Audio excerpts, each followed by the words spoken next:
Former President Donald Trump just called it his best debate ever. And by the way that Democrats and mainstream media are reacting, it looks like a total shutdown for Vice President Kamala Harris. CNN senior data reporter Harry Enten, he tried to sugarcoat it, but he basically said that this was Kamala Harris's last chance. I mean, look, normally when you're heading into a first debate, a debate really won't make that much of a difference because one of the candidates is so far ahead. So if you go back since 1976, the average candidate, the average leader at this point, leads his opponent or her opponent by 6 percentage points.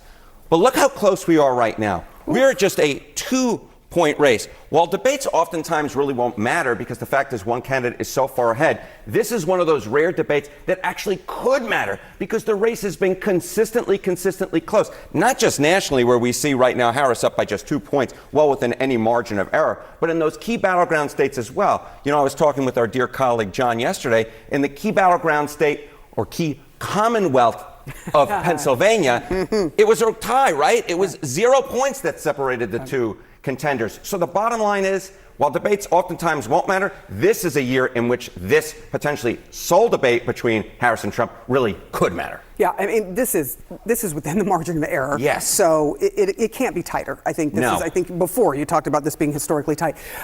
So who sort of might get a bump, Harris or Trump? Who stands to benefit the most if they do well? Yeah, I mean, look, I think most voters have made up their minds about Donald Trump, specifically undecided voters. So how undecided voters feel? Just need to learn more about Donald Trump. Just 18% of undecided voters say they need to learn more about Donald Trump. But look at this. A near majority of undecided voters say they want or need to learn more about Kamala Harris. Look, undecided voters don't really like either one of these folks. Donald Trump with just an 8% favorable, Kamala Harris with just a 13% favorable.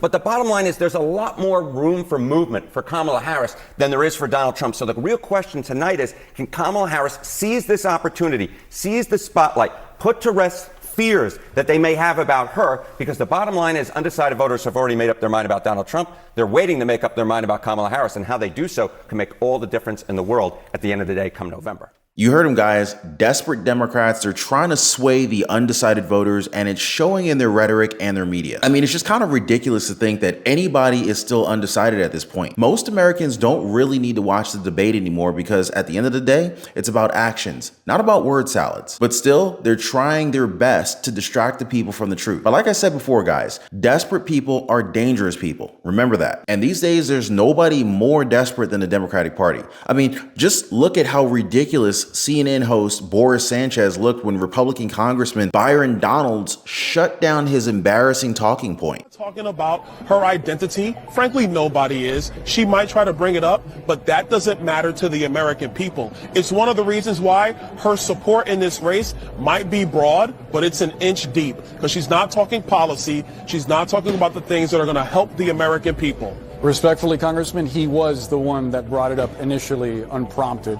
Congressman Byron Donalds, we do appreciate you sharing your perspective. Look forward to having you on again. Boris, you're wrong about that, but okay. Thank you. Did he not bring up the issue of her race before anyone else did, suggesting that she used it to her advantage? It was actually Rachel.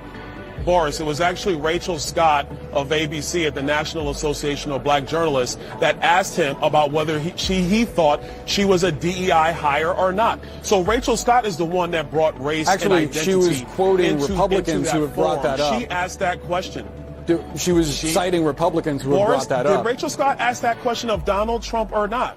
Because last time I checked, there's only one Republicans Republican not make that accusation that she's a DEI bringing up hire? a comment that Did Republicans another not? Republican Did said Republicans is not the not? point.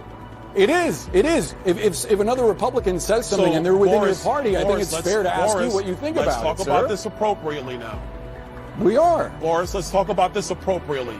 There was one Republican that said it on Capitol Hill. Another Republican was asked about it. They both said, well, I don't know. Yeah, I think she was, when they were asked actually by Manu Raju of your network. So that's exactly what happened. Rachel Scott asked Donald Trump a week later. He made his response. I mean, after this, guys, you really got to wonder, why is CNN still on the air, right? Because you never see mainstream media going after Democrats like that guy did to Donald's. And like Representative Donald said, former President Trump would be focusing on the issues Americans care about and not his opponent's race. He mentioned it once. He hasn't mentioned it again. But Donald Trump is focused on the American people. He then listed the economy, immigration, and national security as key issues that he would hone in on at the debate. And if you guys look at the latest polls from liberal news outlet New York Times, the people see that it's Donald Trump who's really willing to tackle the issues, all while Kamala Harris just kind of flip-flops on them. Pulling ahead of Vice President Kamala Harris, maybe a sign that her momentum has stalled. New York Times Siena College poll shows Trump leading Harris by 1 point in this super tight race. And the new polls show Trump also remains popular with a 46% approval rating. That's big. Better than where he stood in either of his last two presidential campaigns. And this poll is being called one of Trump's most overlooked advantages. Voters see Trump as closer to the center than Harris. And nearly half of all voters say that Harris is too liberal or progressive. That explains all of her flip-flopping. Those policies, they simply won't get her to the White House. But just ask Bernie Sanders. He seems to know this. You have described Vice President Kamala Harris as a progressive. She has previously supported Medicare for all. Now she does not. She's previously supported a ban on fracking. Now she does not. These, Senator, are ideas that you have campaigned on. Do you think that she is abandoning her progressive ideals? No, I don't think she's abandoning her ideals. I think she's trying to be pragmatic and doing what she thinks is right in order to win the election. Guys, even Senator Bernie Sanders admits Harris is trying to win the election by flip-flopping on the different issues. Now, according to Donald Trump in the debate, it's because Harris doesn't have any policy in the first place. In fact, Kamala Harris has flip-flopped so much, she's actually gone over to Donald Trump's side on a lot of the issues. Trump said he's going to send her a MAGA hat. I don't say her because she has no policy. Everything that she believed 3 years ago and 4 years ago is out the window. She's going to my philosophy now. In fact, I was going to send her a MAGA hat. She's gone to my philosophy. But if she ever got elected, she'd change it. And it will be the end of our country. She's a Marxist. Everybody knows she's a Marxist. Her father's a Marxist professor in economics, and he taught her well. But when you look at what she's done to our country, and when you look at these millions and millions of people that are pouring into our country monthly, where it's, I believe, 21 million people, not the 15 that people say, and I think it's a lot higher than the 21. That's bigger than New York State pouring in. And just look at what they're doing to our country. They're criminals. Many of these people coming in are criminals. And that's bad for our economy, too. You know, you mentioned before, we'll talk about immigration later. Well, bad immigration is the worst thing that can happen to our economy. They have, and she has, destroyed our country with policy that's insane. No wonder our former commander-in-chief told Sean Hannity that he had his best debate ever, even if it was 3 against 1. Did you have fun? I had a good time. I think it was our best debate ever. I thought it was really good. We had 3 against 1, but I anticipated. Let's talk about that. 3 against 1, and all of her radical positions they leave on the table. Yeah. No, we had a lot of negative kind of stuff. Look, I saw on your show last night, they had 100% positive coverage on ABC. And I had 94% negative coverage. 93% negative. I exaggerate. You got an extra percent non-negative. Former President Donald Trump was slamming ABC and its moderators, David Muir and Linsey Davis, for being unfair, saying how they had 3 against 1. Nonetheless, Trump took Harris to task for destroying our country during the interview. He also reiterated what he had said in his closing remarks, how Harris is complaining about all the stuff that's wrong with the country, and she's been in the White House for 3.5 years. The million-dollar question from Sean Hannity came after. Would Donald Trump consider participating in a second debate? Well, Donald Trump said maybe if it was on a fair network. He also compared Kamala Harris to a prize fighter who just lost and wants a rematch. Him? Well, he's the guy that won that's sort of happy and thinking about it. Proving Donald Trump's point, the Harris campaign said that they want a second presidential debate in October, moments after the end of the first debate, guys. Now, what does this tell you? This sounds like a desperate plea, a desperation from the Democratic Party. It was Harris's advisor, Brian Fallon, who posted saying that it was fun. Let's do it again in October. I mean, ganging up on a guy where there's three of you is definitely going to be fun for the three people, right? But still, they'd be greatly mistaken if they think Donald Trump's going to be backing down from a fight. In fact, wasn't it him who called for multiple debates between the two? I'm just saying, guys, a second matchup between the two seems very, very likely. We'll keep an eye out for that one. Anyway, subscribe to the channel, tap that notification bell. That way you guys will not miss out when the news drops. And while you guys are at it, make sure you hit the like button too. Totally appreciate you guys' support. Thank you guys so much. And I really hope you guys caught us live. Man, that video went crazy. We got over 12,000 likes on that video. It was bananas. Also, join us over in our Patreon community. Hit the description down below. Join us on our Patreon community. I post videos over there that I cannot post here. And it's totally free to join too. So I'll see you guys there. But anyway, now more about this presidential debate between Kamala Harris and Donald Trump. Because honestly, guys, for most people watching, it felt like Harris, Muir, and Davis versus Trump. The vice president clearly had some help from the two ABC News moderators who seemingly felt the need to fact check virtually everything that the former president said. Remember, guys, this is the same news network George Stephanopoulos is from.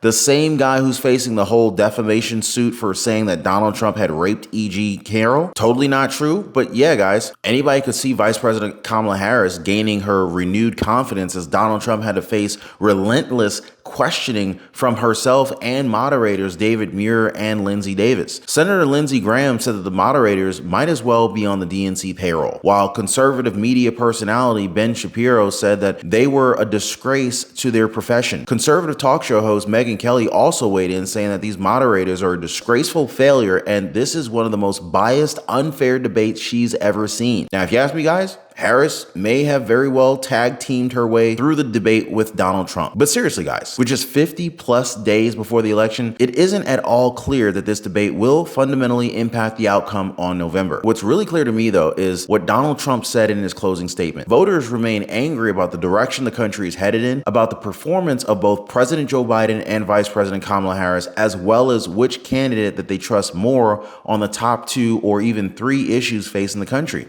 the economy, immigration, and law and order. Now, with that being said, the debate should have almost no impact. She can't compete with the true policy. But what do you guys think? Now, just talking you guys through some of the highlights, moderators began with the economy, first questioning the vice president on whether Americans are better off than they were 4 years ago. Kamala Harris did not directly respond to the question. Understandable, since the Biden-Harris administration has seen rising inflation. So, what did Kamala Harris do? Well, she tried distracting the moderators by saying that Donald Trump wanted to introduce a sales tax on everyday goods, but Trump quickly dismissed that claim as an incorrect statement. Moderators came right to Harris's rescue, suggesting Donald Trump's plan to impose tariffs on other countries would pass on higher costs to consumers. But Trump quickly countered back, pointing to the high inflation of the Biden administration, calling it the worst in our nation's history, while also highlighting the record economy under his administration. Trump accused Harris of not having a plan for the economy, specifically to combat rising inflation. For him, she just copied Biden's plan. And it's kind of like 4 sentences, like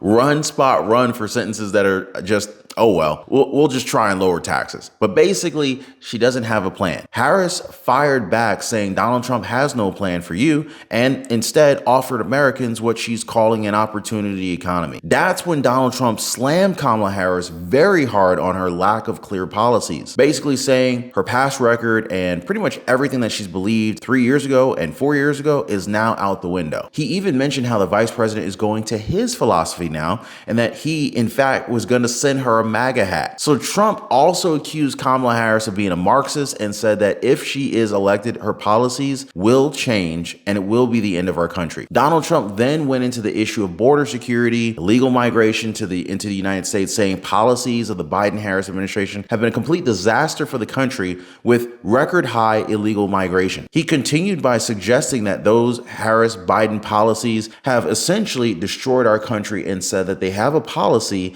that says that they basically hate our country. Case in point, Donald Trump also blasted Harris for her role in the disastrous withdrawal from Afghanistan in August of 2021. He blamed Harris and President Joe Biden for the 13 people who were just viciously and violently killed. Donald Trump said he got to know the parents and the families. Now, according to him, the withdrawal under President Joe Biden and Harris's watch was one of the most incompetently handled situations anyone has ever seen. Harris later tried getting Donald Trump to kind of jump into the Heritage Foundation's Project 2025, claiming that Donald Trump intends on implementing what she referred to as the detailed and dangerous plan. But the whole Project 2025 argument was a non-starter. Donald Trump repeatedly denied being involved in that plan and maintained that he has nothing to do with Project 2025. In fact, he's even said that he's intentionally made it a point not to read any of the details about Project 2025. So Harris went into a different lane of attack. The vice president claimed Trump would install a national abortion ban that would allow for no exceptions. But the problem was,